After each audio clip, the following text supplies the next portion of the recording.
السلام عليكم ورحمة الله.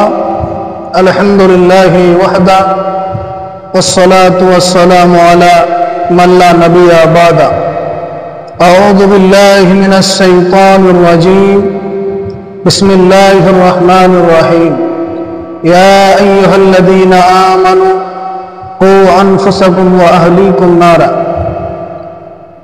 সম্মানীয় উপস্থিতি, প্রশংসা মাত্র আল্লাহর জন্য, শান্তি অবধারিত আল্লাহ রাসূলের উপর সাল্লাল্লাহু আলাইহি ওয়াসাল্লাম। আজকে আমার সংক্ষিপ্ত বিবরণ হবে আদর্শ পরিবার। আল্লাহ রাব্বুল আলামিন কোরআন মাজিদের মধ্যে বলেন, ইয়া আইয়ুহাল্লাযীনা আমানু কু আনফুসাকুম ওয়া আহলিকুম নারা। ওহে ঈমানদার, যারা তোমরা ঈমান এনেছো, কু আনফুসাকুম, তুমি নিজেকে এবং তোমার পরিবারকে জাহান্নামের আগুন থেকে বাঁচাও। নিজে এবং পরিবারকে জাহান্নামের আগুন থেকে বাঁচার জন্য আল্লাহ রাব্বুল আলামিন আদেশ করছেন।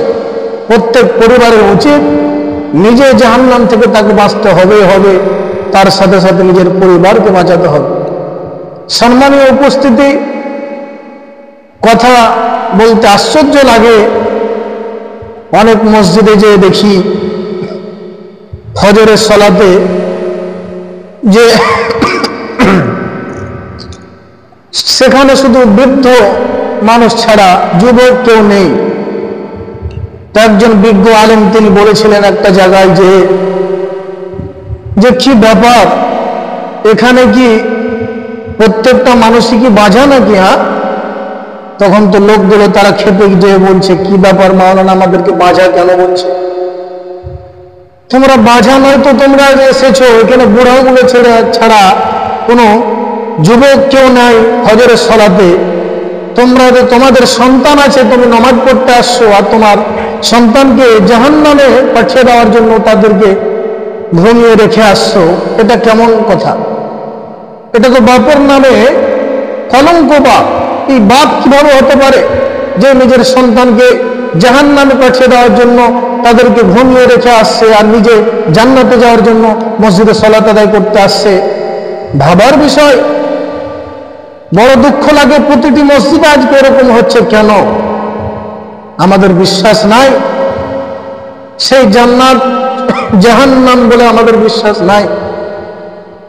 সৌদি আর একজন মুফতিকে জিজ্ঞাসা করেছেন একজন মেয়ে যে কি করব শেখ বলেন তো, আমার ছেলের এত ঘুম, তার ঘুম ভাঙাতে আমি পেরেশান হয়ে যাচ্ছি, কোনো মতেই তার ঘুম ভাঙাতে পারছি না। সেই সৌদির শেখ কি আশ্চর্য উত্তর দিয়েছিলেন, উত্তরটা শুনলে অবাক হয়ে যাবে। কি উত্তর দিয়েছিলেন? সেই সৌদির শেখ বলেছিলেন যে যদি তোমার সেই বাড়িতে আগুন লেগে যায় তাহলে তুমি কি করবে?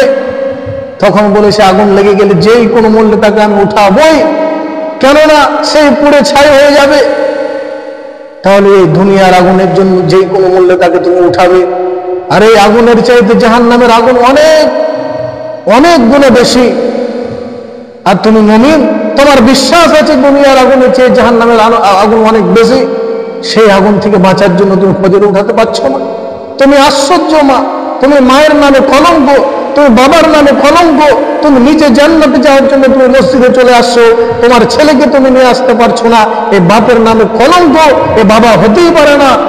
সম্মানীয় উপস্থিতি, তাই আল্লাহর নবী জনাবে মুহাম্মদ রাসূলুল্লাহ সাল্লাল্লাহু আলাইহি ওয়াসাল্লাম কি সুন্দর বাণী বলেছেন, মা মিন মাউলিদিন ইল্লা ইউলাদু আলাল ফিতরাতিল ইসলাম।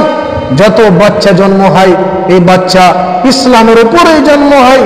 ইসলামকে মানবে, ইসলামকে মান্য করবে, ইসলামকে মেনে চলবে, তাওহীদকে মেনে চলবে, এরকম একটা মিজাজ নিয়ে তার জন্ম হয়। কিন্তু তার বাপ মা তাকে ইহুদি বানায়, তার বাপ মা তাকে নাসারা বানায়, তার বাপ মা তাকে মাজুসি বানায়। আল্লাহর নবীর হাদিস। এই কথা বলতে বলতে আল্লাহর নবী একটা বাক্য বলেছেন। বাক্যটা কি? যে কামা তুনতাজুল বাহিমাতুল বাহিমাতা, যেমন একটা প্রাণী, চতুষ্পদ প্রাণী যেমন করে বাচ্চা জন্ম দেয়, তার বাচ্চার মধ্যে কোনো খুঁত থাকে না। একটা চৌপায়া জানোয়ার বাচ্চা জন্ম দেয়, সেই বাচ্চার মধ্যে কোনো খুঁত থাকে না। তিনি একটা পরিপূর্ণ সুঠাম দেহর বাচ্চা জন্ম দেয়। তো এই কথার সাথে এই কথার সম্পর্ক কি? আল্লাহ রাসূল প্রথমে বললেন প্রত্যেক বাচ্চা জন্ম হয় ইসলামের ফিতরাতের উপরে। এই কথা বলতে বলতে এই কথাটা কেন চলে আসলো? যেমন করে একটা প্রাণী বাচ্চা জন্ম দেয়, কিন্তু তার বাচ্চার জন্ম দেওয়ার মধ্যে কোনো খুঁত থাকে না, একবারে পরিপূর্ণ বাচ্চা জন্ম দেয়।